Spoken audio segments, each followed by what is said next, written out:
back to Tuppy Chase Farm. I appreciate you watching. If you haven't done so yet, please go ahead and hit that subscribe button. I would appreciate it. I am standing up here in the back part of the farm, getting ready to make a major pig move here. I've set up a new pig paddock. You can see it goes right down through here where I've mowed, and then we'll walk this way, but it goes all the way to the bottom and then around. I probably have close to 2 acres in here, I believe. And I think the pigs are really going to be happy in here.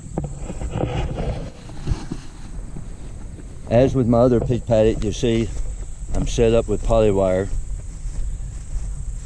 Come through here, I mowed it.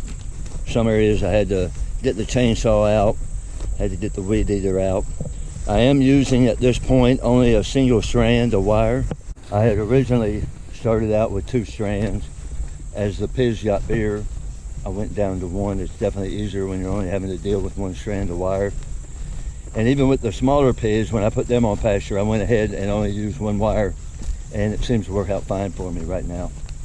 I do feed my pigs once a day, so if I ever do have them get out, which knock on wood I haven't yet, I'm fairly confident I can get them back in pretty easy, since they're ridiculously happy to see me every time I come in with the feed bucket.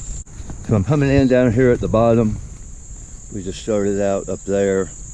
Now I'm coming into this heavy wooded area. And here's where I had to get out the weed eater and chainsaw a little bit. But I've run my wire all through here. And this is what's really nice when you're dealing with polywire. It is very easy to maneuver wherever you want to put it, so long as you can get the brush cleared away. You see how thick it'll be in here. So now I'm coming into the heavily wooded area. It winds on through here. Right down there is the creek. And I come through here. And you take a look, you can see how thick it is in here.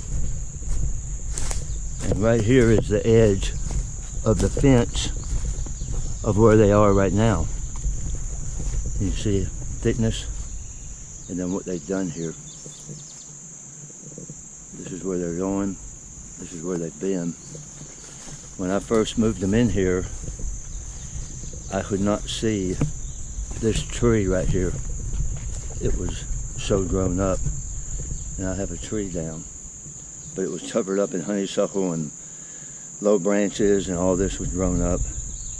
Now they've disturbed this quite a bit.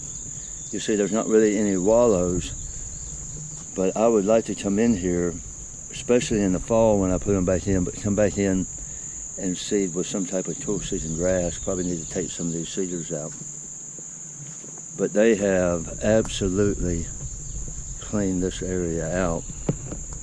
Right here's really the only wallow area problem that I've had. You can see right here they wore out a pretty big hole. I had my waterer sitting right here. You can kind of see this is where I had a wire, and they were back in this side. And it was on a hill, and they tipped it a bit, and they got water going right there, and that's what they do. And this is my new setup. It's probably going to get a bit loud. These are the Red Wattles. About 225 pounds. They got about a month to go. These are my Yorkshire Berkshire cross. They're about 75 pounds. They've been doing all right here. I do have them separated for now.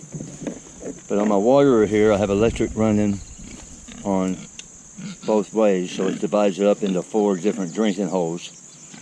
So these little guys drink from here, the big ones here. Now when I move them over to here, they'll have access to this side of the waterer. A little bit of a wallow right there, not bad. They've definitely wore the ground down here. But it's these guys that I'm going to move right now. And move them over into this place here. I'm going to take my power off to the fence. And then come down here and see if I can't open up, take off part of the fence here, and see if I can get them to move into this field. These pigs, even with that wire gone, sometimes they're a little bit scared to cross over it. But we'll see how it goes. Worst case, I bring the feed bucket and their feed trough and get them to go that way. So I think right here is where I tied off.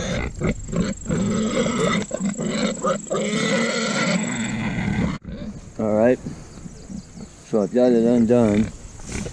I'm just going to hit this wire up, move up here a little ways. Alright, so now I've got it open.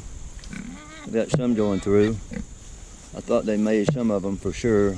They love eating on this new grass and weeds that they're getting into. Alright, there we go. Now I usually have one that doesn't go through as easy, but it looks like I messed up and didn't get a count. I think they got them all over. Got one here wanting to come back. Go on, baby. Alright, I'm going to put this back up. That was almost too easy. You know, Murphy's Law. Something else is going to break or go wrong to offset how easy that was.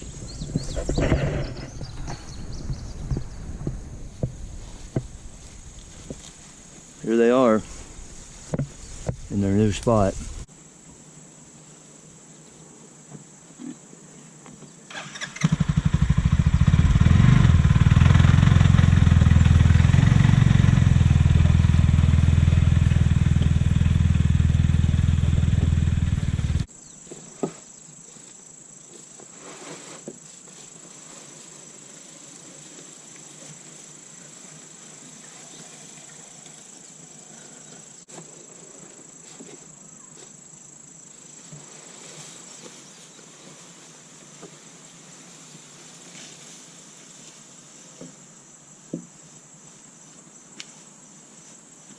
Got their feed bunks up here. The little pigs are back there past that water tank. So I do like to separate the feed bunks. That would be one thing that could get them to try to cross over from one side to the other. But right here's where I'll feed them from. This is the end of the corner up here. Goes all the way down to the bottom of this hill and then over to where that water tank was. This will be the trick, getting to figure out, probably just take them a day or two, that this is where we're going to feed from. So I've got two here with me, and the rest are down there. Suey! Suey! Suey! Suey! Here they come. At least there's three of them. Three more. Suey!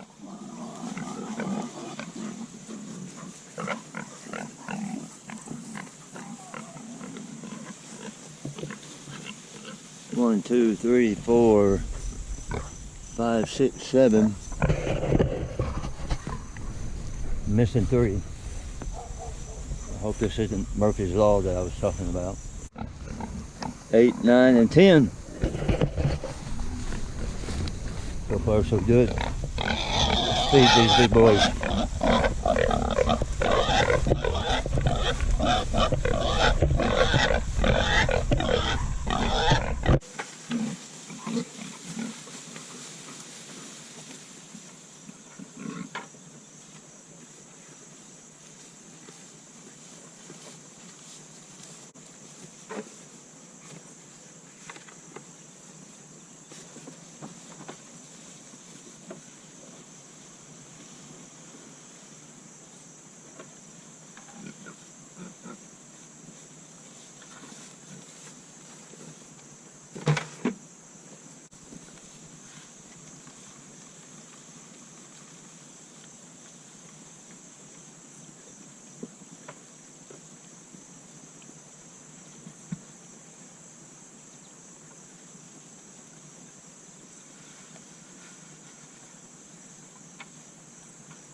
Well, that's a wrap on the pig move.